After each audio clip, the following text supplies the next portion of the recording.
Hey there. Hi. It's Monday, June 9th, and I'm doing this later. I was going out for a walk, but I banged my toe on the furniture outside. Okay, do I have to repeat this? Probably. Monday, June 9th. Hi, everyone. I was going for a walk, but I banged my little toe on my furniture outside, and it's a little sore, so I thought it doesn't like being in sneakers, so I'm going to leave it for one day after I put some trauma care on it, and it should feel better tomorrow morning. Meanwhile, I'm thinking about people who, because I talk about raising your vibration, and I read something that kind of resonated. It's a little bit different than I normally talk about. So I'm going to read it to you because raising your frequency is not always sunshine and roses. Not always, because sometimes when you're having to push past the shite, as it were, it's not always fun. So just let me read this, and then you can make of it what you will. But it was shared on my timeline. Zen Prem. So everyone wants to raise their frequency these days, but it's like a effing Spotify playlist you can just vibe your way into. Slap on a crystal, say, I release what no longer serves me, and boom, you're suddenly vibrating a Titanic dolphin on ayahuasca. But here's the thing, no one posts on Facebook or Instagram. Raising your frequency isn't pretty. I would say it's not always pretty. It's not all white linen cacao ceremonies. It's sobbing on your bathroom floor at 3 a.m. with a nervous system that's fried and a mind that won't shut the F up. You want to go higher? Cool. You got to go deeper first. Right into that grime, that grief, and that total effing honesty you've been avoiding since you were 12. So following on from my previous post, what if your life looks good but feels dead inside? Here's some practical tips you may find helpful. Conscious breath work. Do you want to feel like a god or just hyperventilate like a Victorian child having a fainting spell? I love his sense of humor. Because breath work is both. 11 minutes a day of deep conscious breathing can get you high, humbled, and halfway to a mystical experience, assuming you don't tap out before minute 5 wondering if you left the effing stove on. It's free, it's primal, it's available right now. I do fascial maneuvers, and that gets a lot out of the body, and that involves movement. What would you think? Yeah, you move into a position, you hold it, and then you breathe. And so you're breathing in like 3 times, and then releasing and doing it again as you're holding position, and then you're just breathing in and out, in through your nose and out through your mouth 6 times or more. I've done it more for different positions because it feels good. So that releases the fascias holding trauma, the fascias holding the injuries. So that's marvelous tool. I wish I knew it long ago. Look it up, Human Garage on YouTube. It's all free. So, meditation. You sit your arse down, cross your legs or don't, and try not to fantasize about lunch or your to-do list. Throw in some 432 hertz binaural beats if you need a soundtrack, but the fastest way to raise your frequency through meditation is not to try to raise your frequency. Just sit there. Let your mind be the chaotic disco it is. Disco fever.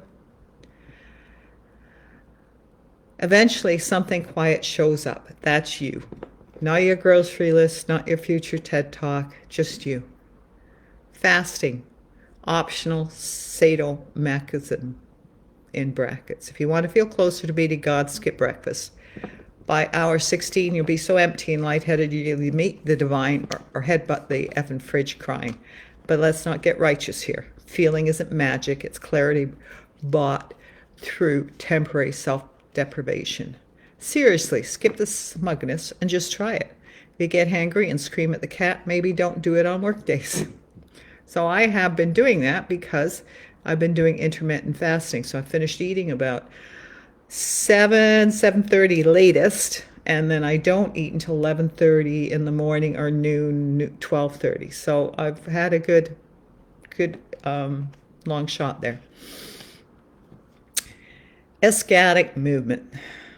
Eschatic movement.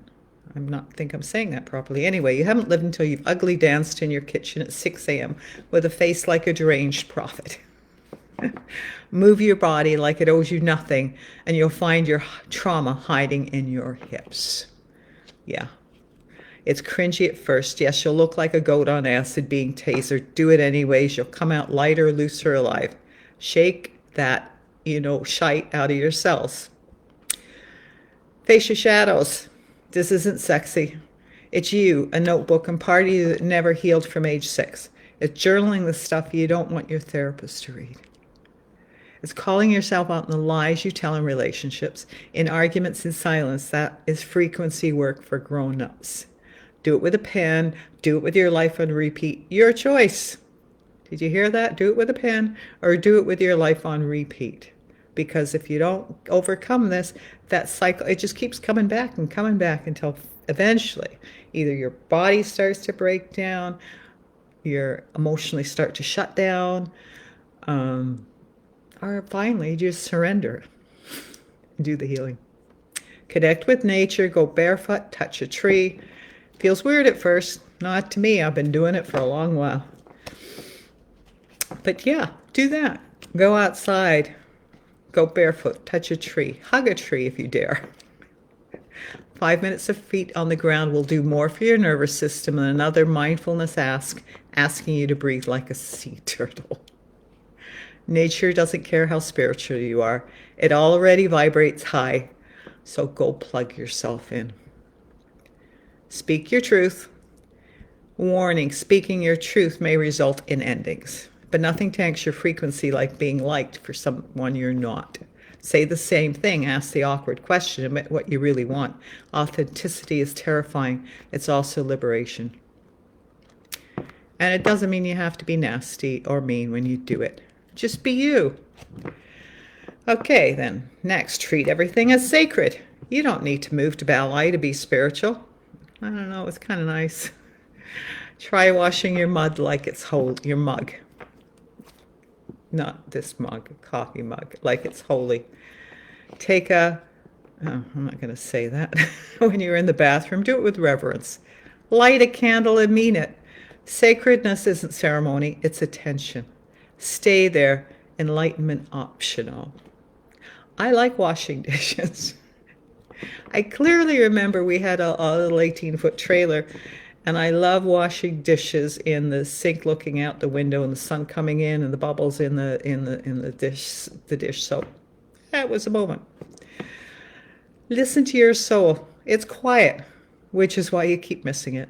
It's not in your scroll. It's not in your 10-step plan. It's in the stillness between your distractions. Stop, listen, breathe. There it is. You know where it is? It's in that space. This is me. It's in that space when you breathe in and out.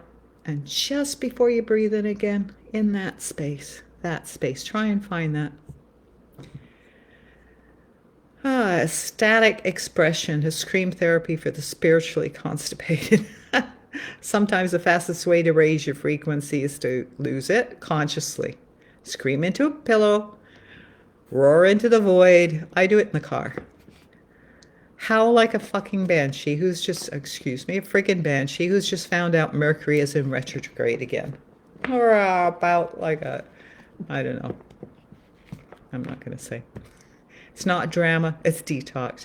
You got 30 years of swallowed pain living in your throat chakra like unpaid rent. Tell it to go you know where. Cry, wail, break plates safely. Throw them in the sink. That's a great way to break plates safely. Or glasses or whatever. Do it in the sink. It's safe. Do whatever it takes to stop being a well-behaved zombie waiting for enlightenment.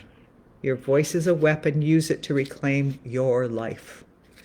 Laugh like a lunatic. No, really. Freaking laugh. Not the polite chuckle used to survive awkward dinner parties. I mean snort laugh, ugly laugh, tears down your face until you can't breathe kind of laugh. Because if your healing doesn't include laughter, it's just another freaking trauma ceremony in between in beige, beige yoga plants. Laughter is a frequency alchemy. It's your nervous system saying, oh, I can breathe again.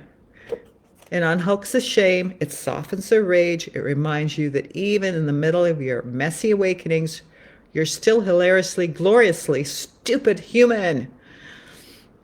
Watch a dumb video, laugh at yourself, giggle mid-breakdown, make peace with the absurdity of it all. Because if you can laugh and cry in the same hour, you're not just raising your frequency. You're freaking surfing it. Final word from him. Raising your frequency isn't a vibe, it's a reckoning. It's burning the illusion that healing is cute. It is not. We want it to be, but it isn't. It's choosing presence over performance. Think about that. Presence, just being over pretending to be. Presence, living your soul, not your role. Presence, right? Presence over performance. Truth over trends, love over likability. So if you want to raise your frequency, stop faking peace, start embodying truth. Then dance like you've been possessed by a friggin' demon. Journal like your soul's about to explode and scream until your ancestors applaud from the astral plane. Because as you heal, this is me now, as you heal, you're healing backwards and forwards. It's all in one moment in time. And you're doing a service to your ancestors, previous and ahead of you. Yep, this is it. That's the work you do. So, just a story about laughter. I'm going, a story about laughter. I was in the car and I was having a moment. I was listening, but I wasn't having a moment. I had a moment. And then I was listening to Vinyl Records Cafe, Stuart McLean, and it was a story, was it the story about the cat? I was howling with laughter, and I'm hitting the steering wheel. I'm laughing, and then I started crying, sobbing. That laughter had released something. So don't be afraid of it. Just let it be whatever it's going to be. Especially today, especially in these times. That is if you need it. This is for those of you that maybe not had those moments where you laughed till you cried. This is for those of you that are still trying to figure out your way through some trauma. You can take it bit by bit, or you can try and grab it hold all at once and just be done with it. Up to you. I took a long while. You don't have to, but you can. So, I'm going to pull a card on that for you, you beautiful beings. What am I going to do? I'll just turn it over. Emerging. That's the card for you today. If you see this emerging, allow you, the you that is you, to emerge.